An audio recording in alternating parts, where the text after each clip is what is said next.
Kurumjari ahan makada Northeast Window ge news analysis mi yeng tabiri ba pomna makpu adong gi host ahong shangbam Liril na taram nokchari ngasi imphal da phongki ba maroi ba pauche sing khana naina na bagi damakta ekhoi gi studio da lengsin duna library ba expert asi miyam da mutang saktak jage mingoi na Punjab da oja Shanta Nahakpam General Secretary UCM oja bu hami makada ekhoi gi Northeast Window gi studio gi mai ge de taram nokchari takachari oja ngasi gi ahan ba ekhoi gi headline sem tang thamjage ngasi ahan ba ayamba headline ka hakano sing sa paper sing chida ahan headlines one yauri basi NIA na pikliba angang yauna miyoi taruk juri bamda tamthina hat khiba thodok aduga mari leinana thanglialan mar koba miyoi ama fari haukiba chahi lisingani ga kunga mari gi November thada juri bamda pikliba angang yauna punna miyoi taruk faraba matungda tamthina hat khiba thodok aduga mari leinana Assam gi Kasar district ki manung channa Dilkhos grant ta leiba Monathoi kauba khungangdagi Thanglialan Mar Allies Boya kauba miyoi ama Kasar police ka loinana National Investigation Agency na fari hairi oja sigi pausi mari na oja ge mot kitang phongdok piu koi ye hosiki keno gi manipur thoi ba thodok handak thoki ba thodok mayam se ko han mede ngasai kai ni mayam na khabar da kai da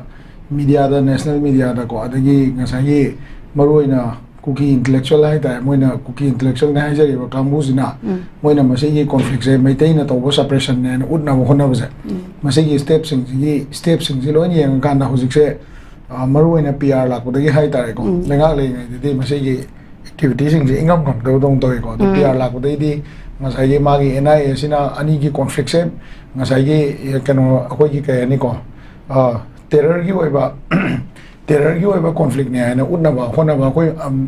hona ba gi mongda yam sang puthare hai tare ko masai gi matang jida NIA na phari ba mi sing se conflict se haudopa natraga conflict se continue to da achoba thodang logi ba mi sing du ne na makoina hojik se makan ge koi valley dei su mi myam phab lei adigi ngasai gi ching dei su phab lei ada laibak thi di kaino ha kan da koi gi masida aina ching ne hena phai natraga valley de ne hena phai ai bagi adugum bagi opinion na tabi da ko masai gi maroina koi gi masigi jiribam thodok se masida thoiba thodok sigi maduda kallamangam ba ade jiribam thodok sigi matang da yengu matamna sai numitu da warangani akoi gi keno da moi gi mi kuki gi militant tara ama social PF na kapa da si yo se ko da sai mi jing do kan manga mo da base masima ya ma chobalai bak thi ne ai tai ko then adu matam da barak turen si da patrolling phasana lei matam da ko adagi police ki barricade phasana lei da kamaina changai no ko lino ai do matam sang masina mi gi thawai mang mo sima ya mangje ai tai ko adu bu hoi thengasu thengna better late than never ena ko ai nei jini thengasu thengna masigi culprit se kanano kari dagi thokibano kamaina tawbono adu masigi matik chawa dandi phangmum thokpa mi hoi sing do madu dandi phangan bagi phangan mangamba lo se masi mai pa na chatharak pasigi ma gi di taseng na NIA gi activities da thagan ningai ni adu bo amaka ka leiri ko khoi gi lan hai di hojigi leiri ba ngasai gi moina meitei versus kuki ne na yam kan hai ba akoina di mase militant versus law ne hai ba ko law na ngamak ta badagi akoina akoi gi miyoi sing na mase amlu to ba ko ba to ne na tawraga akoi gi self defense to na ba adu ma hona gi ne hai se gi manung sida ngallingai ma tamda koi gi linthoi ngami ga hemanjit ki matang se ko mase linthoi ngami ga hemanjit ki matang se yamna ngasai gi hoi yam akoi da moi gi hujiki ji bam gi so yamna hinia so ba crime moi ba tar ga su ma gi de mu ga langla lanjin adigi dead body phangna ko tana to ba lei ri bne ko linthoi ngami ga hemanjit ki case mase governor ga sigi governor sina tama mamang da le ma governor ga magi ngasai toan ba angle da gi una da na khotna to 40 days ki manung da koi result peer ni adu peer ni haiba ta ga su madu gi matang da pi ba ngam da se ko hoji NIA na mi mani di pha gi gum tawr bane ma gi su ko adu ga magi even dead body phang ngam da se ade mai tha do khre bu hai su ama tawre bu hai su natraga sida phung gi ne bu hai ta su at least phi ma che da mo phang da ma se gi nuai taw se am chauna le hai ta adu na ngasai gi NIA na case local ko matam da magi ngasai gi valley do bo ira ching da bo ira law gi against the chalu bane hai se masigi local ko sing sida angle ama da mu yang kan da ko gi matam da law du sumaina mapang kan da bane na law do na thingma ngam da na crime to matung da investigate tor ko ne se ko law na thingam ba ya crime oi ni na ko gi maruina matam da ꯑꯩꯈꯣꯏꯒꯤ ꯈꯨꯟ ꯉꯥꯛꯄ ꯌꯥꯎꯈꯤꯕ ꯑꯗꯒꯤ ꯃꯇꯝꯗꯨꯗ ꯑꯩꯈꯣꯏꯒꯤ ꯈꯨꯠꯇ ꯈꯨꯠꯂꯥꯏ ꯄꯥꯏꯔꯒ ꯑꯗꯨꯒꯨꯝꯕ terror activity ꯃꯌꯥꯝꯗꯨꯕꯨ ꯊꯦꯡꯅꯈꯤꯕ ꯑꯗꯨꯒꯨꯝꯕ ꯏꯆꯤꯟ ꯏꯅꯥꯎꯁꯤꯡꯗꯨꯒꯤꯗꯃꯛ ꯑꯩꯈꯣꯏꯅ ꯃꯈꯣꯏꯕꯨ ꯀꯗꯥꯏꯗ ꯀꯔꯝꯕ ꯒ꯭ꯔꯥꯎꯟꯗ ꯃꯈꯣꯏꯕꯨ ꯖꯦꯅꯔꯦꯜ ꯑꯦꯝꯅꯤꯁꯇꯤ ꯄꯤꯔꯒ ꯊꯝꯕ ꯌꯥꯕ꯭ꯔꯥ ꯅꯠꯇ꯭ꯔꯒ ꯒꯚꯔꯟꯃꯦꯟꯒꯤ ꯉꯁꯥꯏꯒꯤ ꯀꯩ ꯍꯥꯏꯇꯥꯔꯦ ꯐꯣꯔꯁꯁꯤꯡ ꯁꯦꯝꯒꯠꯂꯛꯄ ꯃꯇꯝꯗ ꯃꯈꯣꯏꯕꯨ ꯂꯩꯕꯥꯛ ꯅꯤꯡꯕꯒꯤ ꯁ꯭ꯇꯦꯇꯁꯇ ꯍꯥꯏꯇꯥꯔꯦꯀꯣ ꯁꯝꯅ ꯍꯥꯏꯔꯕꯗ ꯑꯩꯈꯣꯏꯒꯤ ꯀꯩꯅꯣ ꯂꯩꯔꯤꯁꯦ ꯑꯥꯔꯃꯤꯒꯤꯁꯨ ꯌꯥꯝ ꯇꯦꯟꯕ ꯃꯇꯝꯗ ꯀꯩꯅꯣ ꯇꯧꯕ ꯂꯧꯕ ꯍꯟꯗꯛ ꯅꯔꯦꯟꯗ꯭ꯔ ꯃꯣꯗꯤꯒꯤ ꯒꯣꯔꯃꯦꯟꯁꯤ ꯂꯥꯎꯊꯣꯛꯈꯤꯕ ꯂꯩꯗꯅꯀꯣ ꯑꯗꯨꯃꯥꯏꯅ ꯁ꯭ꯇꯦꯠꯀꯤꯁꯨ ꯑꯗꯨꯒꯨꯝꯕ ꯈꯔ ꯂꯥꯎꯊꯣꯛꯑꯒ ꯃꯈꯣꯏ ꯃꯌꯥꯝꯁꯤꯕꯨ ꯃꯐꯝ ꯆꯥꯅ ꯍꯥꯏꯗꯤ ꯂꯣꯒꯤ ꯃꯅꯨꯡꯗ ꯊꯕꯛ ꯇꯧꯕ ꯌꯥꯅꯕ ꯑꯗꯨꯒꯨꯝꯕ ꯊꯝꯕꯒꯤ ꯇꯉꯥꯏꯐꯗꯕꯗꯣ ꯌꯥꯝ ꯆꯥꯎꯅ ꯂꯩ ꯍꯥꯏꯇꯥꯔꯦ ꯂꯣꯏ ꯁꯨꯞꯆꯜꯂꯀꯥꯟꯗ ꯍꯧꯖꯤꯛꯀꯤ NIAꯅ ꯂꯧꯈꯠꯂꯛꯏꯕ ꯁ꯭ꯇꯦꯞꯁꯦ ꯑꯩꯈꯣꯏ ꯃꯅꯤꯄꯨꯔ ꯃꯤꯌꯥꯝꯅ ꯊꯥꯒꯠꯐꯝ ꯊꯣꯛꯏ ꯇꯧꯕꯇꯕꯨ ꯉꯁꯥꯏꯒꯤ ꯑꯩꯅ ꯉꯁꯥꯏ ꯍꯥꯏꯖꯔꯤꯕ ꯀꯜꯄ꯭ꯔꯤꯠꯁꯦ ꯑꯃꯈꯛꯇꯅ ꯃꯥꯅ ꯀꯃꯥꯟꯗꯔꯅꯦ ꯍꯥꯏꯔꯒ ꯇꯣꯛꯄ ꯅꯠꯇꯕꯀꯣ ꯉꯁꯥꯏꯒꯤ ꯍꯣꯜ ꯀꯜꯄ꯭ꯔꯤꯠꯇꯨ ꯀꯅꯥꯅꯣ ꯃꯗꯨꯒꯤ ꯕꯦꯛꯕꯣꯟꯗ ꯀꯅꯥ ꯂꯩꯔꯤꯅꯣ ꯍꯥꯏꯗꯤ ꯃꯗꯨꯗ ꯁꯨꯒꯤ ꯀꯥꯡꯕꯨ ꯏꯟꯚꯣꯜቭ ꯇꯧꯕ꯭ꯔꯥ ꯇꯧꯗꯕ꯭ꯔꯥ ꯈꯨꯠꯂꯥꯏ ꯄꯥꯏꯔꯝꯃꯒ ꯀꯦꯃꯣꯐ꯭ꯂꯦꯛ ꯁꯦꯠꯂꯒ ꯆꯪꯉꯝꯃꯤꯕ ꯃꯤꯁꯤꯡꯗꯨꯅ ꯀꯅꯥꯅꯣ ꯍꯥꯏꯕꯗꯣ ꯆꯞ ꯆꯥꯅ ꯐꯥꯒꯠꯄ ꯑꯃ ꯆꯪꯉꯦꯕ ꯑꯗꯨꯒ ꯂꯣꯏꯅꯅ ꯃꯁꯤꯒꯤ ꯃꯇꯥꯡꯁꯤꯗ ꯑꯩꯈꯣꯏꯒꯤ ꯀꯩꯅꯣꯁꯤꯗ ꯉꯁꯥꯏꯒꯤ ꯑꯩꯅ ꯍꯧꯖꯤꯛ ꯄꯟꯖꯈꯤꯕ ꯍꯦꯃꯟꯖꯤꯠ ꯀꯂꯤꯟꯊꯣꯏꯉꯝꯕꯤꯒꯤ ꯀꯦꯁꯁꯦ ꯁꯤꯒꯤ ꯃꯇꯥꯡꯁꯤꯗ ꯗꯦꯗ ꯕꯣꯗꯤꯃꯛ ꯐꯪꯕ ꯉꯝꯗ ꯇꯥꯔꯁꯨ ꯃꯗꯨꯒꯤ ꯃꯤꯗꯣ ꯐꯥꯔꯒꯗꯤ ꯃꯗꯨꯒꯤ ꯑꯣꯏꯕ ꯃꯥꯒꯤ ꯐꯨꯝꯐꯝ ꯅꯠꯇ꯭ꯔꯒ ꯃꯩ ꯊꯥꯗꯣꯛꯈ꯭ꯔꯦ ꯈꯣꯠꯈ꯭ꯔꯦ ꯍꯥꯏꯕꯗꯣ ꯏꯃꯨꯡ ꯃꯅꯨꯡ ꯑꯃꯗꯤ ꯃꯤꯌꯥꯝꯗ ꯆꯞ ꯆꯥꯕ ꯃꯗꯨꯒꯤ ꯀꯩꯅꯣꯁꯦ open exposure ma NIA na tawbibagi tangai phadabdu layebo aduna casing je chapana na yenghanik bagi adugumba wakhalom do miyam da legadra haibse subain tamjage yan nungai jeja oja mathangi sina koi gi Sangai Express gi headlines amtang lokachage Myanmar gi emergency lokthokre mikhal gi thorang tawkhre Kumja listing aniga kunga gi February thadagi Myanmar gi junta laingakna state of emergency lauktoktuna laingak paishilakhiba adu roshinkre tha taruki manungda mikhal pangthoknaba thorang tawkhre oja masida hanglakjaring badi khoigi masida Manipur gi irang lairiba sida ahungba kari ahungba lakpa yai ai wakhanda masi Myanmar gi hojigi democratic government ama lakta agadi ko democratic government je Myanmar yam kuina ri chatkan deu adubu if democratic government ama lakta di India ga Myanmar ga labor relations gi another chance ama phangani na khalle ko aduga madu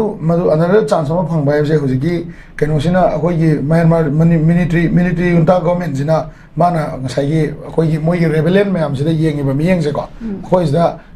Myanmar gi somna kan thangba akoi ga nagnari ba side aduga China ga boundary wari ba akoi rom sang ba side te chakrai tai ko masida di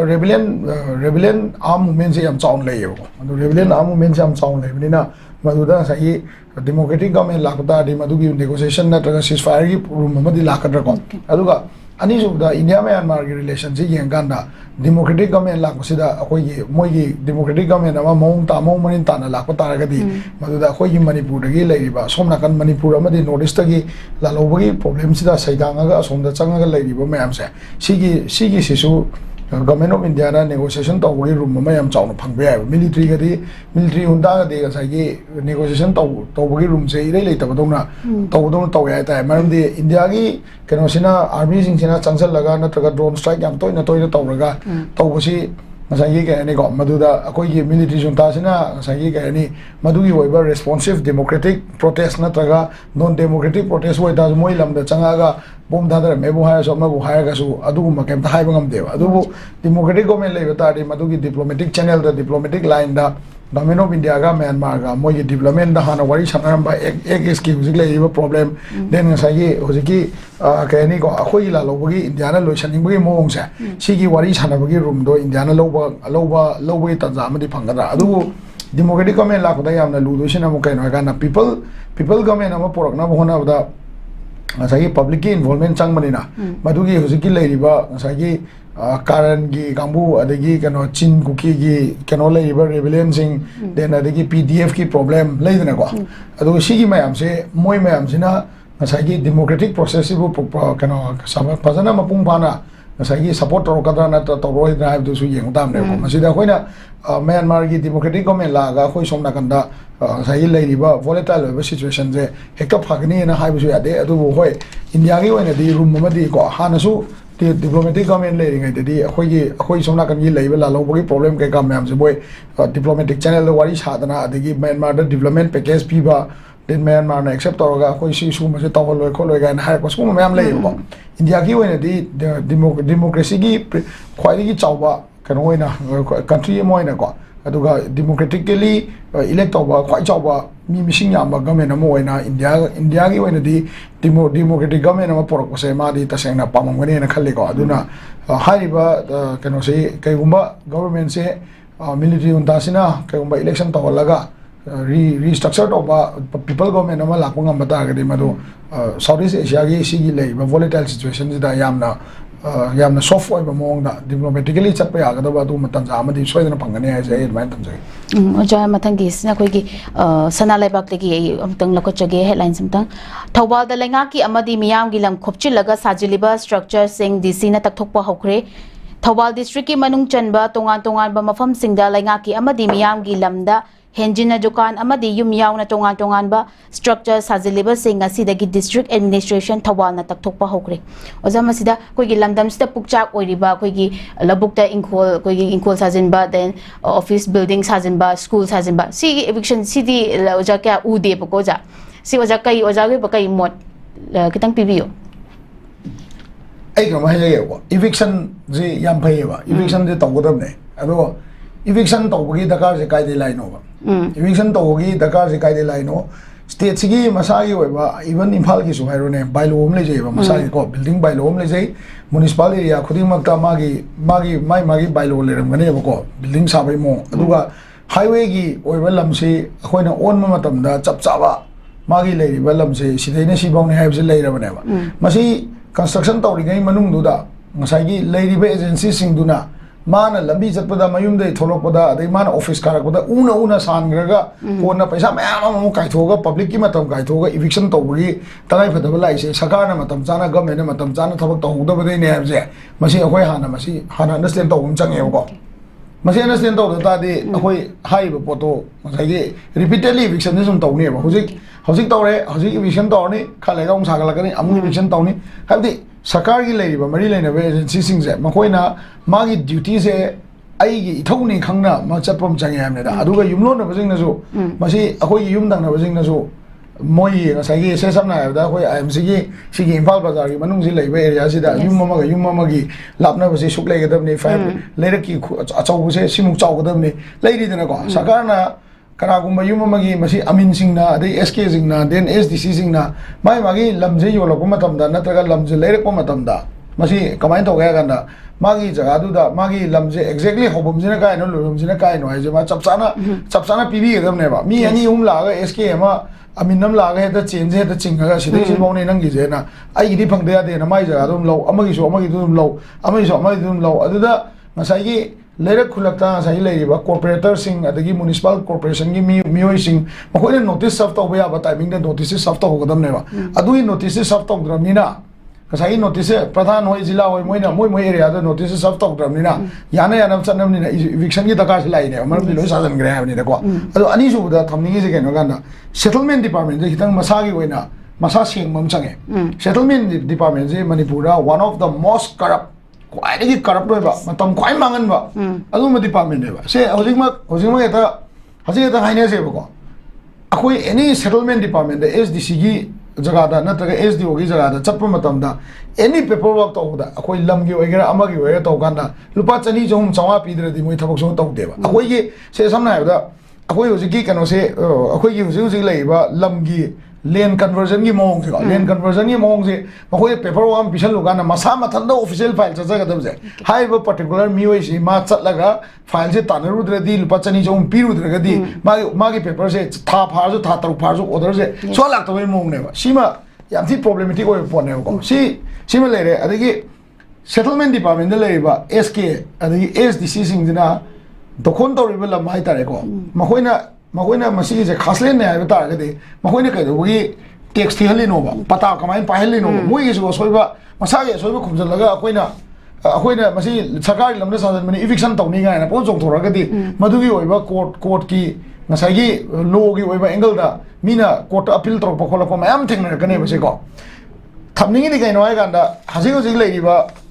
pata pai ba mioi mayam se masi da se langol area gi ko langol area gi si lamsing si da magi masagi pata pairaga lampel area su le mane mase pata si pairaga pata di leiba aduga dak oiba aduga sakana tax loba dak mayam leiba sigi dak sing je moi kamaina karam rule gi makada settlement की कांगू से ना मोई कमाई तो ना मधुगी tax ले lemme no tax के रोई लौरी रोबा कई उम्मा से खास ले नया तारगदी मधुगी allotment order बाउ ताना को मी यावरी बा मतुंगी ना allotment order से ताना ला इनी दना को allotment order ताना बा यारोई दबा सरकार की लम्हाई ताई अदुदा के दोगी SK सिंह अमीन सिंह अदगी ngसागी SDC सिंह ना कमाई तो ना मधुगी पता डाक नंबर दुदा के दोगी सरकार की मरी लेना बा टैक्स तो के दोगी थियली नो मी रिसीव पाई बा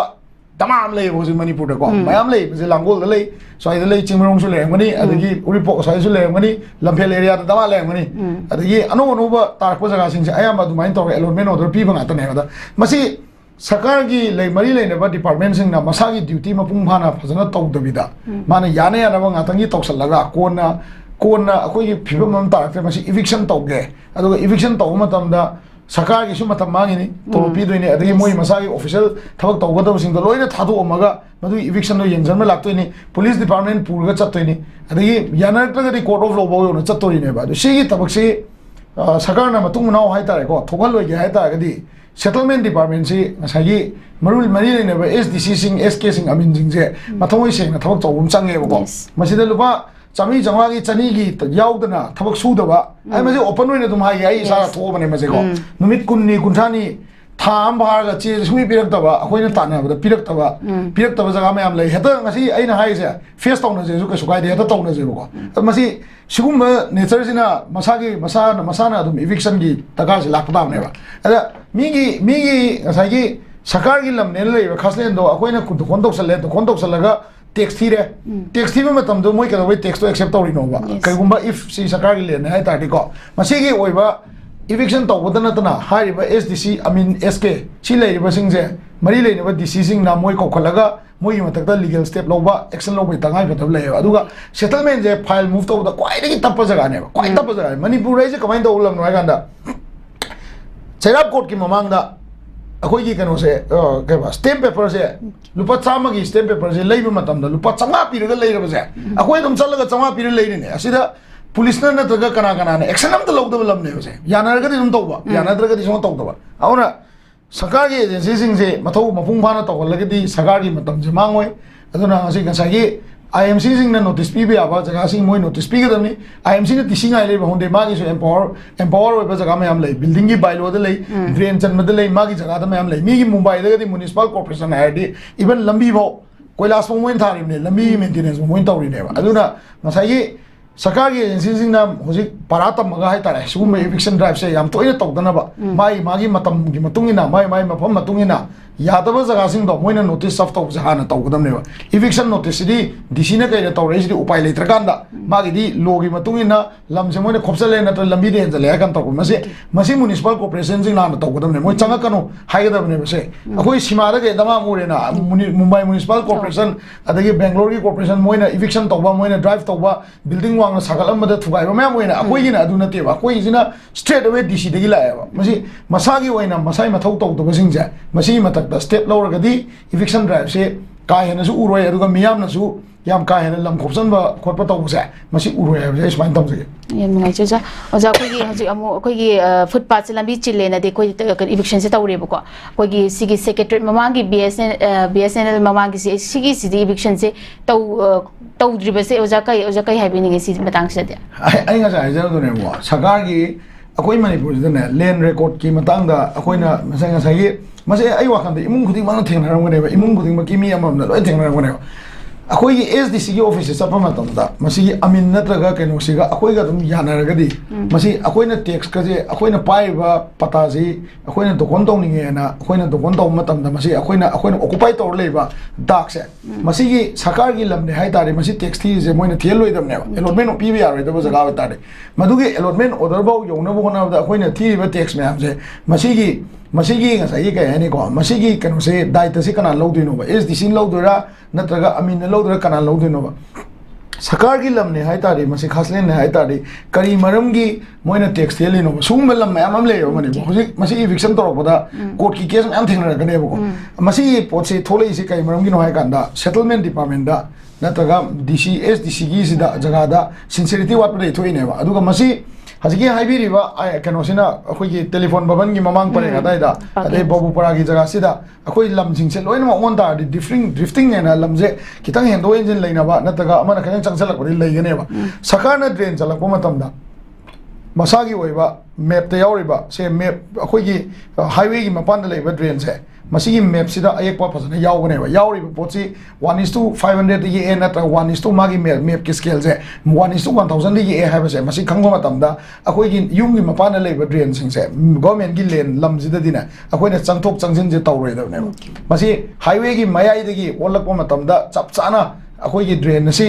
समना 1:1000 ये है ड्रेन 1:1000 चपचाना फंगलगा थममगदबनेबा अदो मसी अखोई की ngसाई म्युनिसिपालिटी की कामूना ड्रेन से चलकपा नत्रगा ngसाई अमीन सिंह ना मसी की केनो की लम की अखोई की न्यू कंस्ट्रक्शन लाको मतमदा ओलकपा मतमदा मखोइना एसीडी गवर्नमेंट एसी खा चंगजन पिरजे सी खा सथोक पिरजे अदु माइनस सुम तौ लेरगदी मसी की सिंसियरिटी से कनाना नो तौरेजे हयें कोना गवर्नमेंट अमना माना से समना न्यू गवर्नमेंट हम लायन खलजे माना लेरक्स मणिपुर लेरक्स जे फायर ब्रिगेड चंग यादे अखोई कंजेस्टेड डाम्थिंग ओइरेना अखोई लम मपान गोंगी फुट अनि नि कगे ना हाइरेन खलजे मधुगी ओइबा मागी कंपनसेशन पीरा ककने ना हाइरेन खलजे अदोइ तादि ngसाई फुट अनि से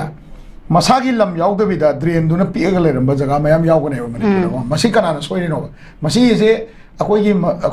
लम से म्युनिसिपल एरिया होगा मसी कॉर्पोरेटर से मखोइना माई मागी जगह सिंह नोटिस सर्व तब याब जगह IMC ने सर्व तब याब जगह देन SDC ने अमीन ने सर्व तब याब जगह अदगी अमीन सिंह से चलगा लम ओनबा अनऑफिशियल विदाउट एप्लीकेशन आई लमसे क्या चावगे येंसी गायना हेता कौरा हेता ओन बसे मसीना मखोइना आई सिबाउनी नान ओलमनेना विदाउट ऑफिशियल ऑर्डर राइट ताइको तो ऑफिशियल ऑर्डर से लाको मतमदा लमसे कलाइ दे होदोइनो हाइबसे याम क्लियर कत खंगदबनेबा से अखोइ दि याने याना फोन ओनर बैबियम नेबल लेसे अदुना टेलीफोन भवन गुम्बा जगह देन अखोइ की गवर्नमेंट की जगह से हुजिक आई हाइजेगे चेकोन की लेइबा अखोइ सोनागन की अन एकाडमी का चेकोन लम थंगो साइड से हुजिक से लंबी से हम चावरिबो अदगी ड्रेन जिसु हम चावे ओइरोंग की ड्रेन हम चावे येट की ड्रेन जु चावे अखोइ हुजिक लेइबा कंडीशन से सी की system gym चटन ताडी another 20-30 years the machine labi pixel kana adu mina nakan gi dugi som nakan gi yelom thang nakan gi tribal gi kano sari je akoi building am sai je sigi nakan sida hang iba jaga se heng masi occupy tawna mi so yaw kana hauji hoji geng ta di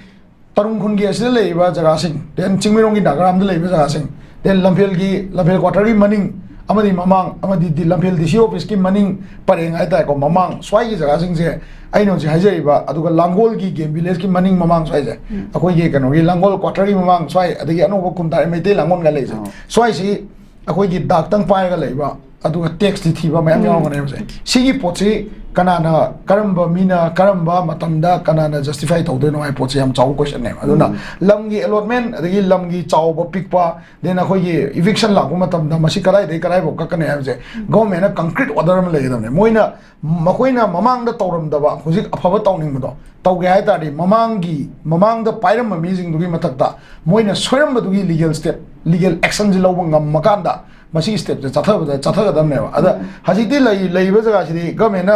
government na magi ngasai gi moi ga yenar roi da ba jaga sing nakai seng na khasle ne khangba jaga sing ka tane moi ka khali je ko masida kana mo mi mana dak pa ga pata kano se len gi text thi bi yawm da ri madu yam chaw question hoi duni kana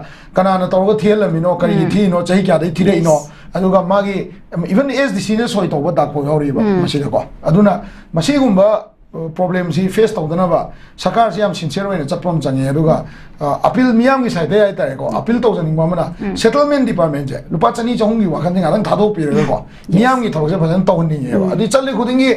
paisa piram de di ade kano gi ma gi lupa chani piram de di chahung piram de na sum tawle da di masa gi oina chacha ga do file bo chatte adi government na yeng da amana sai apart from this si go di mari lende ko akoi cherap court ki mamang da then atai mafam da akoi manipur sida open stamp vending ko fraud to ba di lupa chama pibe stamp to hana lesson la tamaga lupa chatruk chatre changa gi do lising ama ma khai yon yaw ri ba masi gi pochi kano police na adagi mari le na department na asi kano ge kano da mamang da mumbai da stamp vending gi case ta stamp si duplicate sara maga paisa yam chaw tan gi bagi case ole rim ne ba to sumba khangna free hand da corrupted nature chathan buje masi chathara kanda hayeng kona prajado ina victim mon thor masi gi phattawa masi gi sakar gi maithi bai ta ko matam dugi bureaucrats gi maithi base masi sakar jina hojik thabak se tauge khallaga di ꯃꯃꯥꯡꯗ ꯇꯧꯔꯝꯕ ꯑꯁꯣꯏꯕꯗꯨ ꯆꯨꯝꯊꯣꯛꯅꯕ ꯍꯣꯠꯅꯕꯗ ꯃꯃꯥꯡꯗ ꯄꯥꯏꯕꯤꯔꯝꯕ ꯃꯤꯁꯤꯡꯗꯨꯒꯤ ꯃꯊꯛꯇ legal step ꯂꯧꯕꯒꯤ ꯇꯉꯥꯏꯐꯗꯕ ꯂꯩ ꯃꯗꯨ ꯂꯧꯕ ꯉꯝꯕ ꯇꯥꯔꯒꯗꯤ ꯁꯔꯀꯥꯔꯁꯦ ꯑꯩꯈꯣꯏ ꯑꯐꯕꯅꯦ ꯂꯧꯗꯣꯏꯅꯦ ꯑꯗꯨ ꯅꯠꯇ꯭ꯔꯒꯗꯤ ꯃꯇꯝ ꯃꯇꯨꯡ ꯏꯟꯅ ꯌꯥꯅ ꯌꯥꯅꯕ ꯇꯧꯋꯦꯅ ꯂꯧꯗꯣꯏꯅꯦꯅ ꯁꯨꯃꯥꯏꯅ ꯊꯝꯖꯩ ꯌꯥꯝ ꯅꯨꯡꯉꯥꯏꯖꯩ ꯑꯣꯖꯥ ꯃꯊꯪꯒꯤꯁꯦ ꯑꯩꯈꯣꯏꯒꯤ ꯑꯔꯣꯏꯕ ꯑꯣꯏꯅ हाईवे इलीगल टैक्स खक्ता नतना चेक पोस्टिंगदसु सेल लौबना ड्राइवरसिंग खमथेंगना वाहले मणिपुर की थवाई लंबी ओरिबा हाईवे सिंगदा चथोक चसिन तौरिबा गाड़ी सिंगदगी लोन यादब मवोंगदा नमफुदा टैक्स लौबगी थबक अमसुंग सिक्योरिटी की चेक पोस्टिंगदसु नमदुना सेल लौबगी थबक असे कोहनबा ngamdraba kum lainagumna hojiksu makha tana chatharappadagi highway sing asida chathok chasin tawriba se driver sing awaba chaithing ngale oja masi akhoi national highway ek se lei leina sigum thabak chathabasi si oja ya kai thambini oja mot si matang da ko isa da thukba thokto amani haige ko amana kaino ga na akhoi uje kaino dagi kaino da kaino se akhoi gi manipur gi jiribam lambi se masida akhoi na route ya da matam da अखोई driver सिंह से हम तो इन्हें चले जीवाम लंबी से देखो मैक्सिमम होजी चली सीधी केनो दगी चले आए तारे अखोई ये जीवाम लंबी दी आता है हम चली ने वो कहीं नदी अखोई ये केनो की हाईवे से याद है होजी केनो दिमापुर लंबी से याद है ना 12 टन दगी है ना प्रोडक्ट है होजी मणिपुर की मियाम ने चारी बा चिंजाक से दिमापुर लंबी दगी लाको मतम दको लुपा मरी मखाई बड़ा है ना चारी ने एनी पोता नंग आलू वगैरह तिलो वगैरह था वगैरह कई मरम की नो हाय कंदा कनोगी अखोगी दिमापुर लंबी से यादवनीना जिरी लंबी दे पुरप तारगसु मणिपुर दे लेरिबा ट्रेडर सिंगसिना दिमापुर लंबी की रेटा पैसा जे पारगा नसागी पोचे योले हैबा सिमा नंबर 1 लेरेको नंबर 2 दे कइनो है गांदा अखोई होजिकी जिरी दगिना इम्फाल बोगी रूट से मसी इलीगल टैक्स कलेक्शन की हेवन पूरा ओल बने से अखोइना मसी अहानबा कनो से ट्रेन की कनो से पोरप मतमदा मसी की टैक्स से याम देव खर खर अदुम मयाम की तौनब मोंग द पीरे को जीबाम की तंखाइने गायना पीरे लाप यारमेबा हजिकती कमाइन तौगेदा मार्केट कॉम्पिटिटिवनेस से हेंगलकपनिना खोंसांगदगी ऑपरेट तौनिंग मी सिंगसिना दिमापुर की लंबीदा हजिक लेइबा लाइबा पोचे सिगी मोइगी ngसागी ममंदो हेंगप यामनेना मीने पिउ हाबदो सु पिथोमा लाको मी सुम यावेबा मसी गवर्नमेंट ना tax collection illegal tax collection जिंजे मकोइना कंट्रोल तौब ngamdaba खक्ते प्रॉब्लम नतेबा बिजनेस कॉम्पिटिटिवनेस तको मार्केट सिदा दिमापुर लंबी यादवनिना पोची योनिंगो मोंगदा योनबा याबगी योनिंगो मोंगदा योनबा मीजे मणिपुर सिदा मयाम यावरे होजे योट सीमेंट को अदगी थाव को चेंग सीमेम जे लोइनमा होजे मणिपुर दा चारि से रुपा मरी हेना अखोई चारि से इन्फ्लेशन प्लस रुपा मरी हेना लोइ चारि ने मरमदी असोमदे लाक्ता सोम लंबी दो यादि बाउदी लंबी यादवैने हायगा ममनजे काहन मंगमनिना को अदुना होजे अदुगी स्टेज अमा लई अदु सेकेंडली कइनो हाय कांदा यामना बूम तौराबा याम फजना बूम तौराबा अदुगुंबा इकोनॉमिकली यामना वायबल ओइराबा एनवायरनमेंट अमा से खोंगसांग जिरिबाम अनि से यामना होजिक मणिपुर की लाइफलाइन ओइना यामना मरु ओइबे एनवायरनमेंट ओइरिने को जगह ओइरिने सिगी जगह सिदा ngसागी मागी लैबा डीसी एसपी अदगी पुलिस की ओसी देन आर्मी की ट्रूप सिंग देन अदुदा लैबा आईबी इंटेलिजेंस सिंग जे मखोई की रोल याम चावेबा अदुगी मथक्ता अमुका लोकल पब्लिक की सुमुका रोल चावेबा से लोकल पब्लिक की रोल से क्याम थिन चावगे गांदा मखोइना आदा से फॉर एग्जांपल जीबाम दा चलगा लैरिबा ट्रक सिंग खोंसांग दा चलगा लैरिबा ट्रक सिंग जे मखोइना नुमी मरी मंगानी फाइव मतमदा लोकल मीना दुम पाउजे फोन तौरगा दुम ngasi ट्रक ला लेवरे कुंट्रा लेवने हाइबा ngambagi अदुंबा कैपेसिटी से लैयेबा लोकल एनवायरनमेंट जना लोकल मियोई सिंगसिना अखोइगी मणिपुर होल एंड सोल की येंगदबिदा मखोइना मोइगी पैसा की कलेक्शन तौबगी अदुगा ngsaigi कहता है को मोइगी कम्युनिटी बेस्ड लेरक्पा अदुगुंबा केनो खुलाई पाइबसिंग नत्रगा ngsaigi लेकाई की मिंगदा नत्रगा एसोसिएशन नम सेमगा पैसा कलेक्शन तौबगी मोंग से सुम लाकपा तारगदी मदु लाकपा तारगदी हयेंग मदुगी कॉन्सिक्वेंस दो इम्फाल योरगा सुम फेस तौगनेबा मोइना तौगिबदो अखोइ सोमदै सुम तौगे हाकनेबा मसीगी पैसा कलेक्शन इलीगल टैक्स कलेक्शन की प्रॉब्लम जे मसी कोकन गे हाय तारदी लोकल क्लब सिंगी ngsaigi सोशल इन्वॉल्वमेंट से हम चावना दगा ओइ मखोइना थिंगमा में लेकाइना थिंगमा में हेन तौबे यारोय अदु तौबे यारोय मसे तुंगी फ्यूचर गिनी अदगी मणिपुर की फ्यूचर गिनी अखोइ सी गाड़ी सिंग से लाकांदा अखोइ जो चाखोलकदोनी मोइ लाकपाइ से बिजनेस लाइनी गाइना खनबा ngambagi कैपेसिटी अमा लैयेबा अदुगा सिमा लैरे देन सेकेंडली पुलिस की मतंग से औरकांददी मसे साउदी साउनिंगदरगो आइना हाइदोइसेको दो साउनिंग दारसु मसे हाइबगी दका लाकपाइनी कोइ हारिसे कैथेमा मिगी से लेबा आउटपोस्ट से मसीना इवन लेबर चपदा बाउदा मी ममदगी रुपा चामा लहौबो मतंग यावरे कैथेमा बि आउटपोस्ट सिना मसे अखोइदे डायरेक्ट तौरबने अखोइना डायरेक्ट थेंगनरबने से मागी एंट्री से रुपा 10 एंट्री तौब नतेबा तौनरिसेको आउटपोस्ट सिंग तौरिसे सेमाइजु तौरगने से को अदु मसी मसीगुम्बा नेचर से अखोगी इरेचा सिंगी सही कहीं क्या है को येंगा है खितंग थादोगनिंग वाखल ले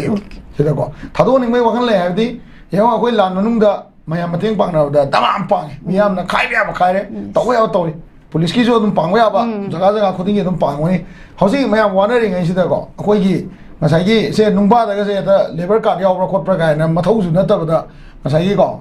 मथौसु नतबदा जीबामदा आईएलपी पाया चंगकपा याबा पोतो अदे हौजिंग मणिपुर ऑपरेट तौरिबा लेबर सिंग से कनोगी लेबर यूनियन की नत्रगा ngसाइगी अखोगी ट्रेड यूनियन का रजिस्टर तौगा तौबा अमौजो अमो लेबर कॉन्ट्रैक्टर ना तौबा अमौजो दे इफ लेबर कॉन्ट्रैक्टर अमना मागी ममिंगदा लेबर से माना लेबर में हमसे मपान पुसला कांदा मधुगी ओइबा रजिस्टर लेगदमने अदुसु बजन लेबिसु नते मणिपुर सिस्टमेटिकली मनुंग द होबा मैम लेरिबो अदुना ngसाइगी सिगी होबा मैम सिदा जगह खुदिंगी पोस्ट खुदिंगी मी खुदिंगी सोसाइटी खुदिंगी पैसा पी वाई तारगदी मधुदी मणिपुर प्रजा पीरीब चैथेंग से हाइजब लुपा लुपा मरी मखाई की चैथेंग से सी अखोई याम कुइना फंगिनेबा सिदा याम सिंसियर ओइना खरा थाथोरपा म चंगेबको मनुंगदगी प्रजा सोशल सोसाइटी सिंगनसु सोसाइटी दगी खरा थाथोरपा सी इरमदम गिनी तौरिजे मोइ लागा कोइ चाखोत्तनिना कनबा अदगी लालोलुप सिंगजिनासु मणिपुर की पोजीशन लेरिसिदा खरा अखोई एनएसएना मोइगरा अमोइगरा खम याम वानरबनिना अखोई जे मियाम जे वादना सिबाव तौगेना खनबा को अदगी ngसाइगी पुलिस की साइड तगीसु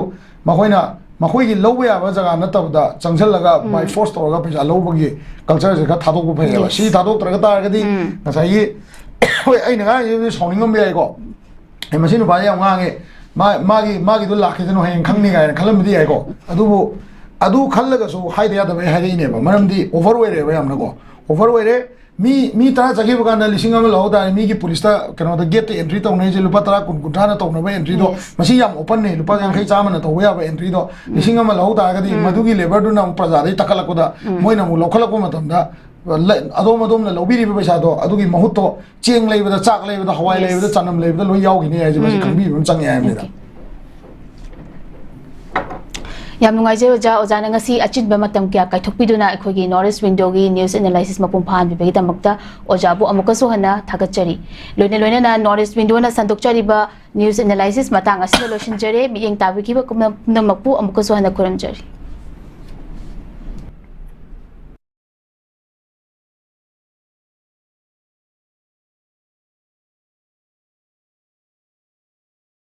हक्सा फन थमगे हाइरबदी इरमदा मसिमक्तदा लैबा ख्वाइदगी फरबा हॉस्पिटल सिंगी मनुंगदा अमा ओइरिबा बबिना हॉस्पिटल लेजरी मफम असिदा थाजबा यारबा अमदी सेल यामना चंगदना स्पेशलिटी कुनहेनबदा अना लायेंगबगी खुदोंचाबा पिजरी पेडियाट्रिक्स कार्डियोलॉजी कॉस्मेटिक सर्जरी अमदी स्पेशलिटी मखल मखा कयादा अखोइगी स्पेशलिस्ट सिंगना मरिक चुमना थवाई हक्चांग यावना लायेंगजरी अदुना स्टेट वांगमदा अमु करिगी चटलुगनी अखोइगी मणिपुरदसु होगिक्ति अवांगबा थाकी हेल्थ केयर फंगलबदा मतम मांगन बिरगनु सेल हेन तिंगन बिरगनु अखोइगी स्पेशलिस्ट सिंगदगी मालेमगी अफब थाकी लायेंग पताप युमफम ओइबा सर्विस लोबियु Babina hospital where hope meets compassion अकुपम रोल की दमक Babina hospital Sajiwa jail road खाबई सोई इंफाल ईस्ट लेंगसिन बिरउ नत्रगा अखोइगी फोन नंबर 6909390666 ता कॉल तौबिरउ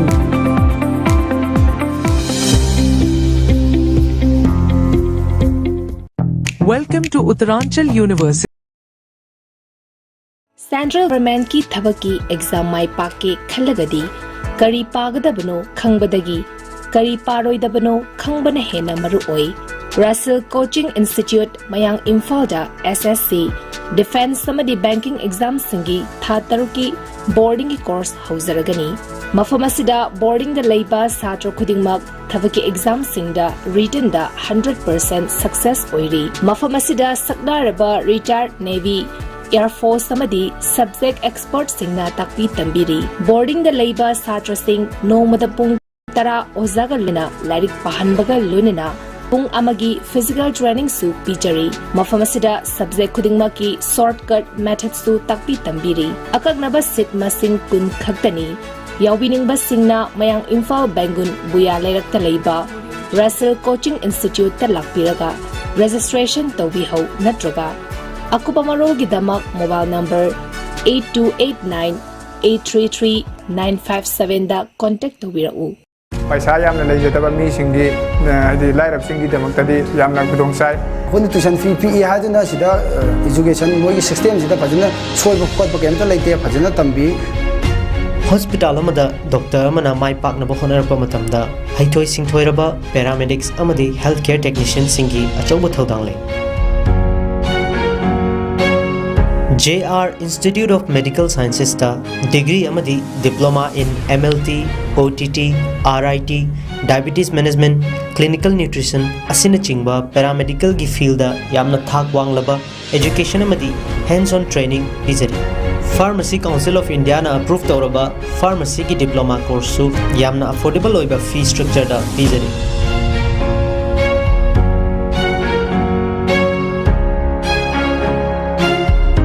आई पैरामेडिकल की OTT डिपार्टमेंट सेमिस्टर एग्जाम थाजरी हॉस्टल विजिट की खुद चाब लेको अखोन ट्यूशन फी पी एजुकेशन मोगी सिस्टम से फजना सोब खोटब केमता लेते फजना तंबी इसागी लेब मतिक चाना लेबा लाइब्रेरी मतिक चाना लेबा हॉस्टल मतिक चाना लेबना मरम ओरगा हॉस्पिटल दा अखोन हॉस्टल विजिट अदुम दे चतप फंगे अखोय लोइजद्रगसो अदुम नर्सिंग डॉक्टर सिंगना अखोयदा लीड तौबीरगा को अखोयदा ताकपीदना याम एक्सपीरियंस अदुगी एक्सपीरियंस याम लेजे अनंग हौजे फाउबा सेकेंड सेमेस्टर तमकपसिदा अगोंदा कैमता अवाटपा अवाबा हाइदि कैमता लेते कैगिना हारगांदा अखोयदा दुम फैसिलिटीज अदुम फंगहली लेब की फैसिलिटीज अदगे अखोयना खंगनिंगबा हाइनिंगबा पुनम हॉस्पिटल चलगा ओइरो लेब ता चलगा ओइरो अखोय दुम तौवे इंस्टीट्यूट असिना पीरिबा खुदोंचाबा असि मयाम पुनः लौमिनसे पुनः तमिनसे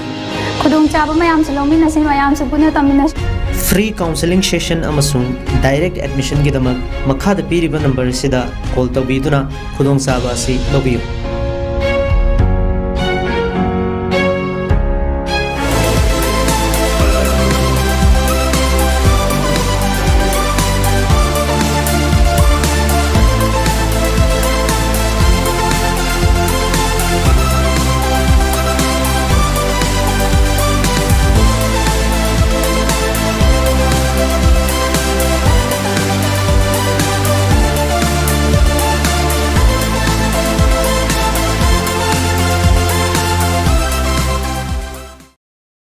शही खुदिंगी मियोई लिसिंग कया नीट एग्जाम तो क्वालिफाइड होरगसो सुन्नतगी मियोई खरदमक गवर्नमेंट सिलेक्शन फंगदुना MBBS तंबई खुदों चाबा फंग लेमहौरिबा नीट क्वालिफाइड होरबा स्टूडेंट सिंगदा वहंग खरा लाए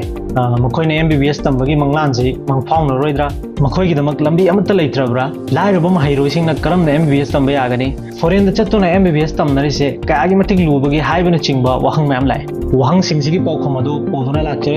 अदोमना नीट क्वालिफाइड होरबा मालेमगी तोंगान तोंगान मफम कयादा गवर्नमेंट कॉलेज कया आमदा एडमिशन तौबई खुदों चाबा दो पोदुना लाचरे सेलगी खुदों चादबा महैरोइसिंगना एजुकेशन लोन की मतेंग लौदुना MBBS तंबई खुदों चाबा सो लेजगने चही कुन हेना महैरोइ लिसिंग कया रशिया चाइना कजाकिस्तान उज्बेकिस्तान अमदी बांग्लादेश यावना तोंगान तोंगान बलाइबाक सिंगदा MBBS एडमिशन दा मांगजिल थाना मतेंग पांगदुना लाखलबा